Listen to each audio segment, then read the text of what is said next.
Hi everyone, it's me, Dr. Stacy Betancourt, with another edition of Making Sense with Dr. Stacy. In fact, today we're going to have two parts because this is kind of a long topic and I was away from my office last week, so I want to make sure that I update you. So our theme today is balance part one and balance part two.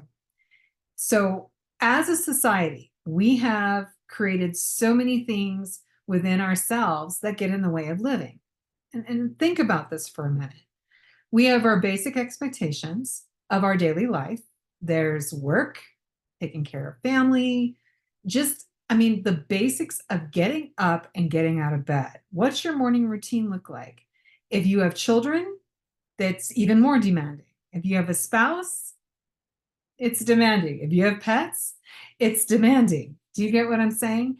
And then if you have a commute, if you're lucky enough to have a short commute, then it's not so bad. But if you're one of those many, many, many people, especially in Southern California, who have a very long commute, basically due to traffic, that adds a layer to a lack of balance.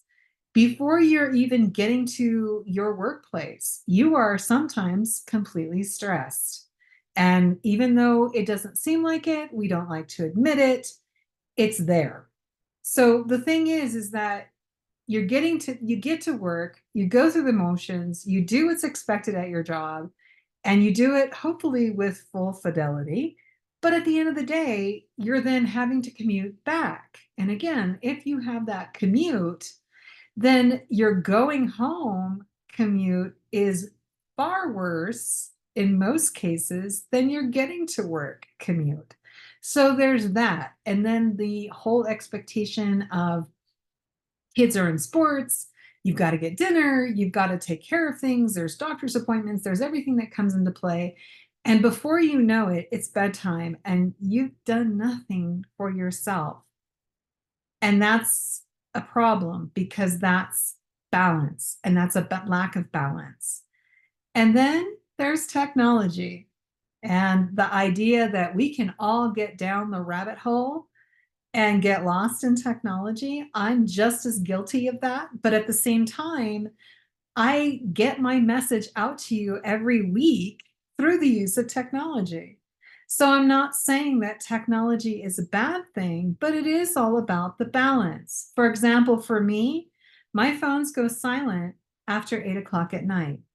No matter what's going on in my life, no matter, unless there is a family emergency that I'm already aware of, then my phones go silent. Now, obviously, if a family member needs to reach me, they'll get through. It's not a problem. You can program your phone to do that. But what I'm saying is that setting the boundaries and setting up those ideals that you need downtime. And I do that in order to preserve myself and to create balance. And these are things that we have placed upon ourselves. And these are things that if we don't regulate, it can get out of control really fast. So the thing is that we have so much coming at us at any given moment. Where do you insert the balance? Because yes, we need to mindfully insert balance into our lives. We have to. In order to have a well-lived life, you can't let it consume you. All the things coming at you consume you, no matter what it is. Some things are temporary, some things are long-term. The thing is what are you doing every day for yourself that provides you with a sense of balance? Because without it, you're going to find yourself burning out. And many, many people do. And that's when we turn to things that are not as healthy for ourselves in order to relax. There's some simple things that we can do in order to give ourselves the opportunity to relax naturally. It can be working out. It could be going for a walk after dinner. It could be whatever it is. But it's one of those things that you have to be mindfully prepared to do. So what I'm talking about here is that if you're finding that your time is too short and you are finding that you are in a wash and repeat cycle, and I've talked about that before, where you feel like you're living the same day over and over and over and nothing is changing. then you're not getting the balance your life needs. So, with that in mind, I want you to unpack what your life looks like.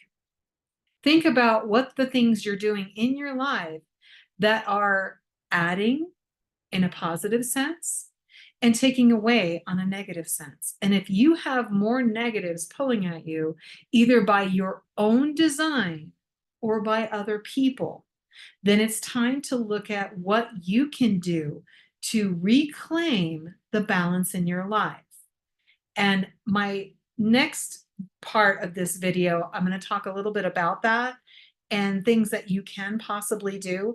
The first thing I'm going to say is if you find yourself burning minutes on your cell phone doing nothing but looking at things you don't need to look at, well, there's your first part right there. And that's hard because it does become an addiction. Cellular devices are amazing. And again, I am not opposed, trust me. But at the same time, there has to be a balance into how much you're using it. So something to think about. And again, please don't come at me with the negativity. I am all about it, but there's also a limit. The goal here is to make sure that you are maintaining happiness and overall health. So if you're not getting that, then that's something we might need to talk about. So for now, I'm going to leave you with that. And what I say every week, literally, please, we don't know what people are going through. We don't know what journey they're on. Your journey is important. Remember to give yourself grace. Remember to do things for yourself that brings you joy, because without it, you don't have balance. So for now, this is Dr. Stacey Betancourt wishing you a great day, and I'll be back with chapter 2 on this one in just a little bit. Look for the videos. I hope you guys have a great day. I will talk to you later. Take care. This is Dr. Stacey Betancourt with another edition of Making Sense with Dr. Stacey.